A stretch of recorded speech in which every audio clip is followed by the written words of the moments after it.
All right, everybody, welcome back to Marshall Remodel, the Mad County Build Series. We're entering the inside framing episode 21, which there's going to be several parts to that. I'm going to try to break it down into smaller sections and post more videos. It's obviously difficult working all day and then coming home and trying to get these videos up, but I'm excited about the inside. I think it's going to be really cool, and it's going to come together pretty quickly, I think. So let's just get into the first episode of the internal framing, and that's preparing for this bonus room in the garage. Well, all my framing for the house showed up yesterday at late afternoon, and I got it all out here. There's a lot of it. What I got is 3 posts, adjustable posts. You can get these posts in all different lengths, and they're adjustable, I think up to like 4 inches. These are 8'9" to 9'1". And then here where I'm at, it's required to have a saddle plate where they join together. You can get these at Menards. If you have a 3-ply, they make them for 3-ply. If it's 2-ply, they make them for that. And basically, they slip on the top of your post. You bolt them on, and then you can run through bolts into your LVLs. I've chosen to put them on all 3 post locations just because it helps. It'll help kind of just hold those LVLs where I need them to be. So I'm going to get ready for that. And you'll just have to check with, whoever designs your house or whatever. They'll have all that figured out. And if you're doing it yourself, you're just going to have to figure out what local code is. But I'm required where those join together to have a saddle plate. But I'm going to be putting these up by myself, so I'll show you how I do that. If I was doing this for somebody else, a customer, I would obviously have people helping me. So being that I'm doing this myself, and some of you might be doing it yourself, I'm going to show you how to do this as safely as possible. These things are 28 feet long. They got to be laminated, or they got to be nailed together, so it's a 2-ply. And I put a 3-ply 26-footer up in a remodel that I did by myself. I wish I would have videoed that, but I didn't. So I got a little system on how I do it. We're going to get after it. So I'm going to get these bolted on, and then we're going to get the LVLs in here and measured out, and I'll probably cut them and then get them up in the air. So let's do it. All right, so I found the centers between each of my doors because it's very important to me that my posts be in the center. These are 10-foot wide doors, and then it's over a foot to the center of each door. So I'll have plenty of room, even with these 3 posts, to open up my car doors all the way. After getting up there in those trusses and seeing how much space there was, this room was there's too much valuable space up there for it to go to waste. So that's why I opted to do this. But I got a couple of them laid out here, but just to show you how it's going to work, this is where one of the posts is going to end up, right here. And so I'm going to stagger my joints. So there'll be one joint on this side, but this piece is a full piece. And so there'll be through bolts through these, and that way you don't end up with 2 joints. Like, you can do double joints. Like, I could have just met them up in the middle post. I could have got 30 footers over there and then met them in the middle, but I just don't like doing that. This is a little more work, but in the long run, it's stronger, and I think it'll be good. So I got all my pieces cut.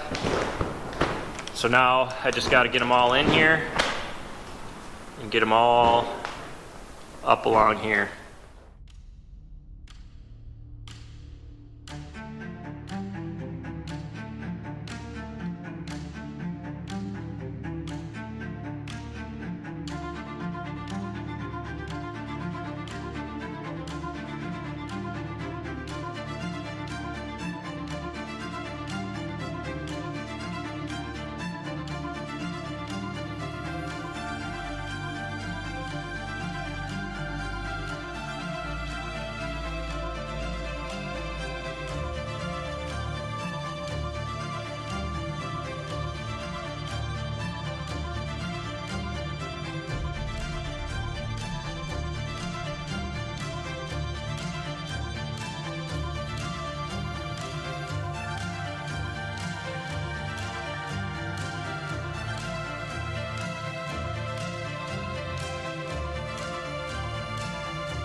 And as you can see,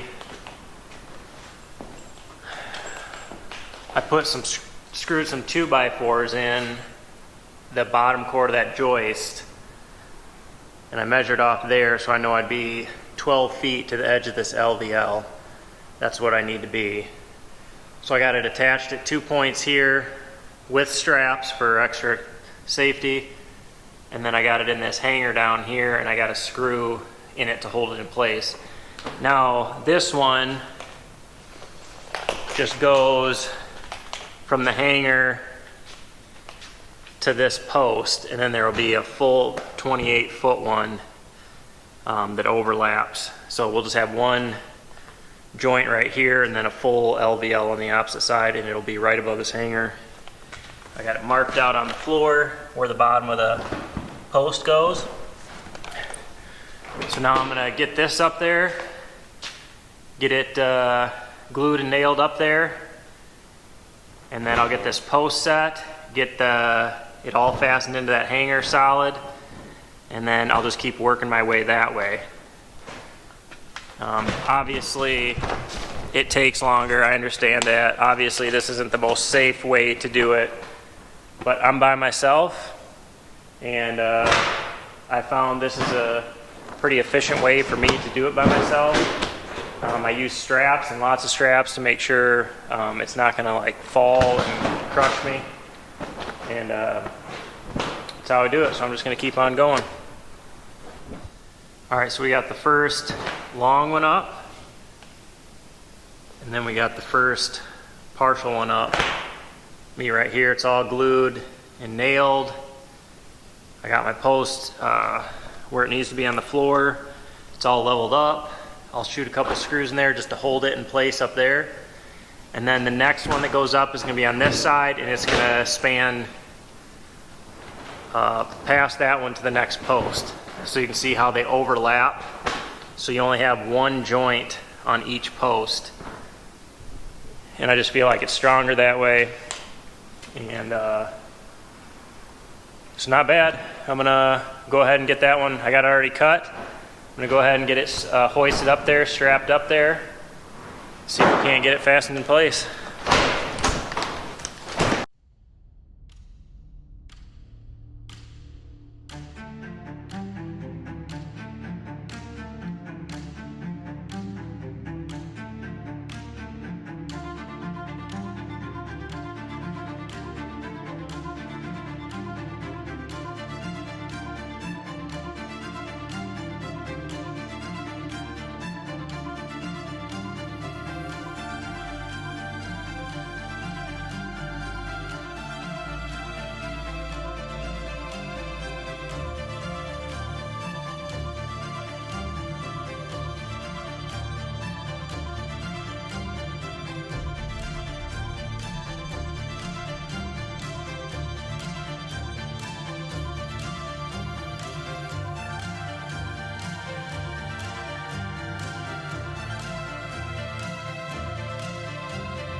All the way down. I used a string line. I mean, I marked off, measured off that to get my line for this, but after I got it up there, I probably can't see it, but I got a string line up there, and I got this perfectly straight all down along here, and I got it tacked in up there. So you can see these posts, I mean, they're perfectly in line. So I got a nice straight line here.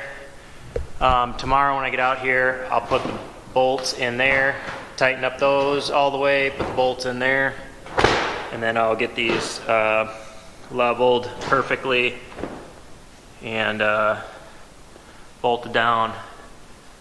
It comes all the way down here, and then it goes in and sits on a post right there. So not too bad. There's quite a bit of space between each post. And I think once I get all my metal up, I might cover this in barnwood and cover the posts in barnwood. I think it'd look kind of cool. But still tons of space. really not too bad. I'm happy the way it turned out. And then my eye joist will sit on this and that. I'll show you the... So I just got a 3-ply post I made that the headers come through and sit on right there. And then I sandwiched them in and ran lags in both sides.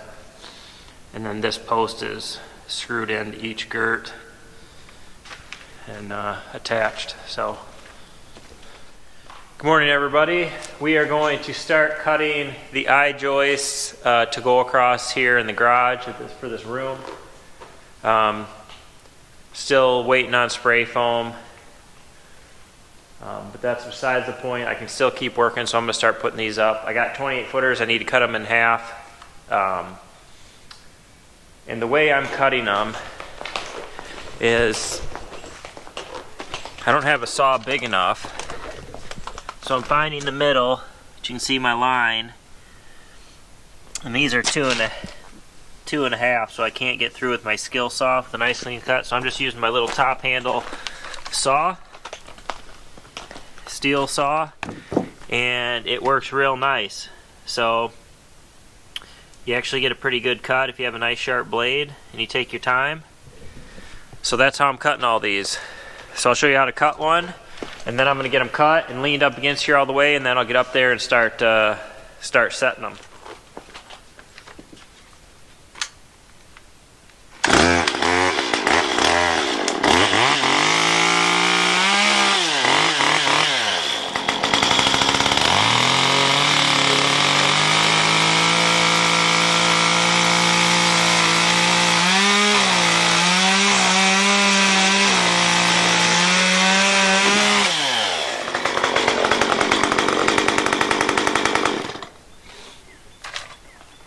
It's that easy. It's quick, and you can see you get a really nice cut as long as you have a sharp blade. And it'll definitely work. So I got to cut all these 28 footers in half. So we're gonna get rocking.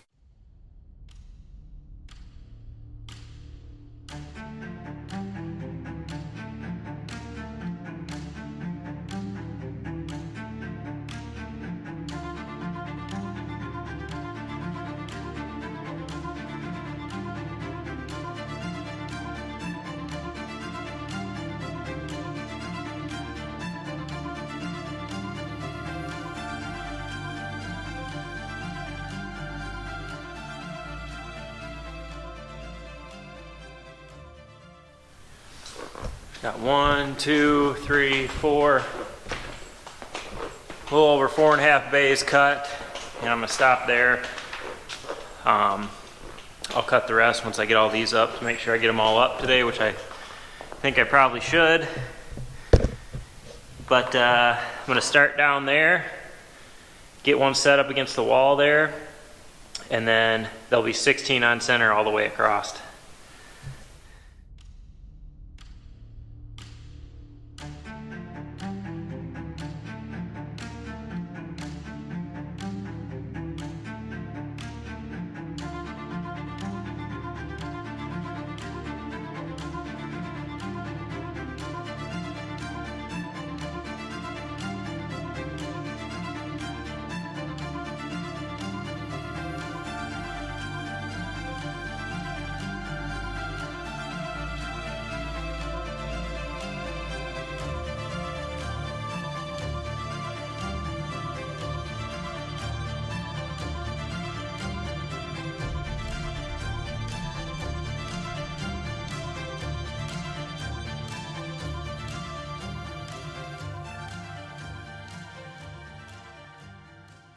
All the joists are up except for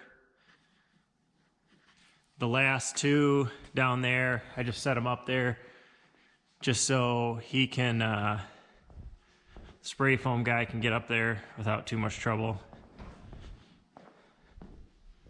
So the last two are just sitting right here, and then I got them marked. One goes against the wall, and then the other one's I marked. So that'll be able to finish that up quick. Makes the ceiling look a lot higher for some reason.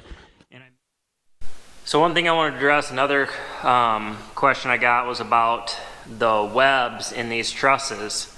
where this room's gonna be. And it's hard for me to explain how I'm gonna have to frame that up, but it can be done. You obviously have to add some framing and whatnot before you can cut those webs out. Otherwise, that would be a major problem. Instead of trying to explain it all, when I get to that point, I'll show you how I have to do it and how I go about it, and bring it to you then. But don't worry, I'm not going to just cut the webs out and frame up a room, because that wouldn't be good. So I got a plan. It's a good plan, and we'll bring that to you when I get to that. That's probably going to be the last thing I do in the house, because it's not necessary. I just want to get these floor joists up here, because it's a lot easier to put this header in and get those floor joists up there while this is all open. I got all my steel is in for the garage, so I'm going to be steeling all of the ceiling and all of the walls as soon as I get that. So eventually there will be a door coming in from the upstairs of the house into this room, and that's how I'll get my plywood and all my framing in there. But until then, we're just going to work on framing in here in the house. Alright guys, thanks for watching, and don't forget to subscribe to our channel. And if you haven't already, go to our Instagram account. We do daily updates on there, so if you're interested in what's going on a day-to-day basis, we're constantly updating that on what we did for that day. So with that being said, we hit 20,000 subscribers, so I want to thank everybody for that. And it's time for another giveaway, and this is going to be the giveaway video. So the only way you can enter is to be a subscriber and to leave a comment in this video. And if you could, leave a comment and maybe give me a suggestion on what I should give away. I haven't completely decided yet. I got a couple ideas, but leave me some comments and maybe I'll give something away that somebody recommends. So appreciate you watching, and we'll catch you on the next video.